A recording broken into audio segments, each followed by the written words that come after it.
Hi, welcome to Neppy Invest. Time to do a quick take video on a company called Stonehorse Energy. So hands up, who's heard of Stonehorse Energy? Now I can see, I have this vision where I can see all around the world, and I can see very few hands risen right now, or raised, I'm not sure, yeah, raised. Anyway, very few hands raised because this is a very small company on the ASX, so I doubt many people have heard of it. If I went to all the experts, all the all those fund managers, I doubt any single one of them has heard of Stonehorse Energy.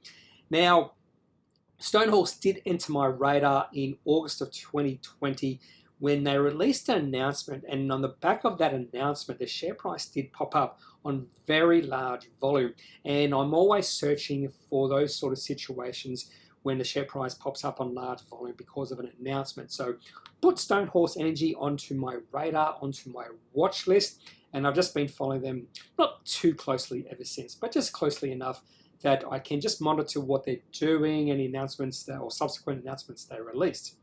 And then a few days ago, they released another announcement, the 13th of January, and on the back of that announcement, I decided to make a small purchase in Stonehorse Energy. So I did like the announcement, and I do like the chart. So the main reason I did buy into Stonehorse was back on the back of the chart. It looked quite bullish, and we'll get into how that played out over the last few days. So what does Stonehorse Energy do? So you could make a wild guess and say they're in the oil and gas industry, and you'll be absolutely correct. So no shocks there. In particular, they're into Oklahoma oil, and in particular, well assets in Oklahoma. Now, I'm a little bit biased when it comes to Oklahoma because I did live there for about 4.5 years, back in 2001 to 2005. And I am quite fond of the state of Oklahoma, so some people might find that weird, but I actually did like living there. I am fond of that state. So when it comes to anything Oklahoma, I am a little bit biased, but in this case, I'm not biased because I'm not biased when it comes to any of my investments. I try to keep any bias out of it. They do have a market cap now of $7 million. So when I bought them, they had a market cap of $5 million. So that gives a little bit of a hint that the share price has gone through the roof since then. In fact, this market cap is probably wrong because the share price has even gone through the roof after I've done this video or set up this video anyway. So I do have a portfolio of oil and gas well assets in Oklahoma.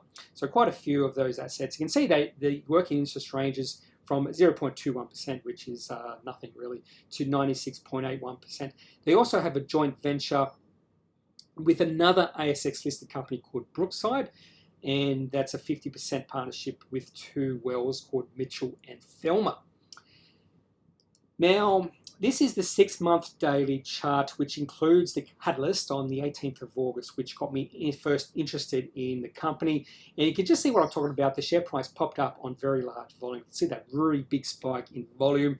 And subsequent months, we saw some follow-up spikes in volume, which is actually quite bullish. So someone was getting excited about Stonehorse Energy. Then we saw a bit of a quiet period. Then we saw a couple of more spikes.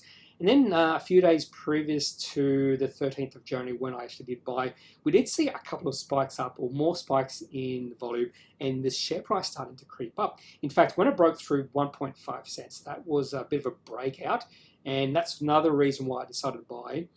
So I bought at 1.8 cents. I was thinking the share price might drift back to around 1.6, 1.7 cents, and I decided to not be patient. So I have two major flaws. One is I'm sometimes too patient or sometimes too impulsive.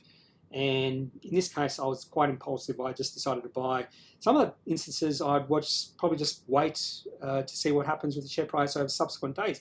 And in this case, it worked out that my impulsiveness came to the front, and I did make a purchase at 1.8 cents. And you'll see that in a second or so. So the reason I got interested in this company was they did a second acquisition. There's the announcement on the right there. So nothing too exciting, but the market did get excited about it.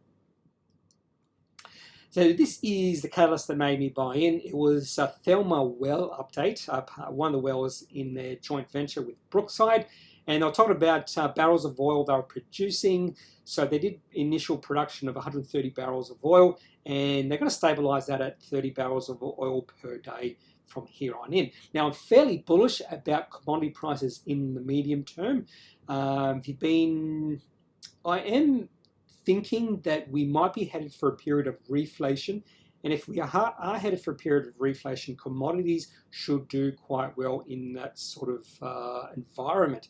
So I'm quite bullish about oil and gas, bullish about a lot of other commodities. I think 2021 could be the year of the commodity, or maybe 2022 also.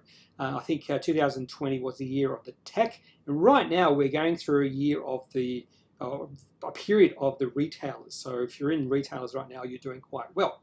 But anyway, so based off this update, I decided to make a purchase. I thought the share price actually might drift back towards 1.5, 1.6 cents, and that's why I was thinking about holding off my purchase. But I was just lucky that the 2 subsequent days after the announcement, we saw the share price just pop up on, again, large volume. So we've seen a few days of very large volume, in fact, and that's quite bullish. The only concern here is we've just seen the share price rise quite considerably in a very short period of time. And usually when that happens, you might see some profit taking. I thought we might have seen that today on the 15th of January, but whenever there was someone selling, there was always these buyers willing to buy up. So I'm still thinking the share price might run a little bit further from here on in. So fairly excited about Stonehorse Energy. It's already up 66% from when I bought it, and that's in 2 days. So whenever you make 66% return in 2 days, you should be quite happy with that return. So that's all I've got on Stonehorse Energy. Leave some comments if you want to. If you're a Stonehorse Energy shareholder, leave a comment, because I'd love to see if there's anyone else out there who is an owner of this company. Now, I wouldn't recommend many people do this sort of thing, which I did today or a few days ago, because this has a market cap, a very low market cap. It's high risk. You need to be the sort of investor who can handle that sort of risk. And I am definitely a risk-taking sort of investor. I can handle risk. I sleep very well at night, every single night, even though I might be taking these sort of risks. If you can't sleep well at night because of your investments, you should rethink how you invest. That's just a little opinion of mine, but I'm not an advisor. So if you do need to seek an advisor, make sure you seek out someone who is qualified. I'm not qualified at all. So that's all for this video. Have a good day. See ya.